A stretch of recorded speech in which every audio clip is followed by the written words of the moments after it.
जय हिंद, वंदे मातरम। साथियों, एक क्वेश्चन आप लोगों का बहुत ज्यादा कमेंट बॉक्स में पूछा जा रहा था कि क्या सर इस वर्ष से एक साल का जो बीएड है वो लागू होगा। हमने अपना पोस्ट ग्रेजुएशन कंप्लीट किया हुआ है, तो क्या क्या पोस्ट ग्रेजुएशन के बाद जो बीएड है वो एक वर्ष का रहने वाला है।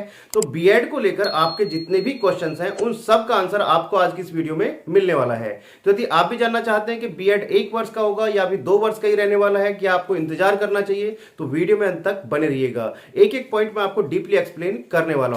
और यदि आप चैनल पर पहली बार आए तो चैनल जो सब्सक्राइब कर लीजिएगा, बेल आइकन को प्रेस कर लीजिएगा, क्योंकि मैं आपके लिए इसी तरीके की इंफॉर्मेशन वीडियो लाता रहता हूं। तो साथियों, बात करते हैं जो आपका बीएड है क्या अभी 1 वर्ष का रहेगा या फिर 2 वर्ष का रहेगा।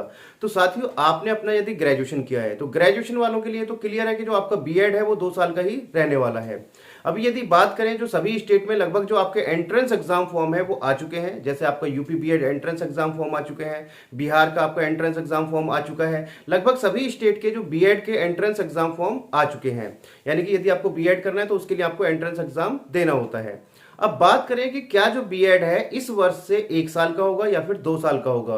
तो साथियों, आपने फिर चाहे ग्रेजुएशन किया है या पोस्ट ग्रेजुएशन किया है तो जो अभी आपका बीएड है वो 2 साल का ही रहने वाला है। जैसा कि आपने UP BEd entrance exam form में देखा होगा, वहां पर साफ साफ लिखा हुआ है कि जो आपकी बीएड के लिए एलिजिबिलिटी क्राइटेरिया है वो आपने ग्रेजुएशन किया हुआ हो या फिर आपने पोस्ट ग्रेजुएशन किया हुआ हो, तो आपकी जो बीएड है वो 2 साल की बीएड के लिए एंट्रेंस एग्जाम कंडक्ट कराया जाएगा।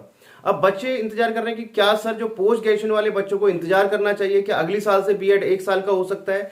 तो साथ ही जो अभी बीएड है 1 साल का, नई शिक्षा नीति के तहत जिनका ग्रेजुएशन 4 साल का होगा तो हो सकता है बीएड उनके लिए ही 1 वर्ष का रहने वाला है। तो यानी कि यदि आपको बीएड करना है तो आप बीएड कर लीजिए, इंतजार मत कीजिए। जो बीएड है आपका, अगर आप अगली साल भी करेंगे तो भी आपका जो बीएड है 2 साल का ही रहेगा। तो यदि आपको टीचर बनने का आपका सपना है और आपने पोस्ट ग्रेजुएशन किया हुआ है तो भी आप इंतजार मत कीजिए, अपना बीएड जरूर कर लीजिए।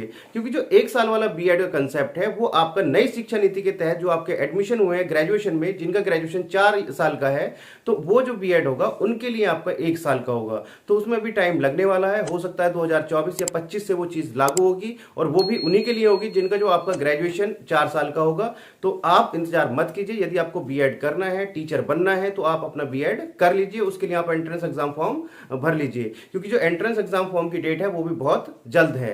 ऑलमोस्ट मैंने सब सारी चीजें आपको क्लियर कर दी है। यदि अभी भी आपका कोई डाउट या क्वेश्चन रह गया है तो आप मेरे से कमेंट बॉक्स में पूछ सकते हैं। मैं जितने जल्द से जल्द होगा उसका आंसर यूट्यूब पर बनाने की पूरी कोशिश करूंगा। तो चलिए साथियों, मिलते हैं आपसे नेक्स्ट वीडियो में कुछ तरह की इंफॉर्मेशन के साथ। तब तक के लिए जय हिंद, जय भारत।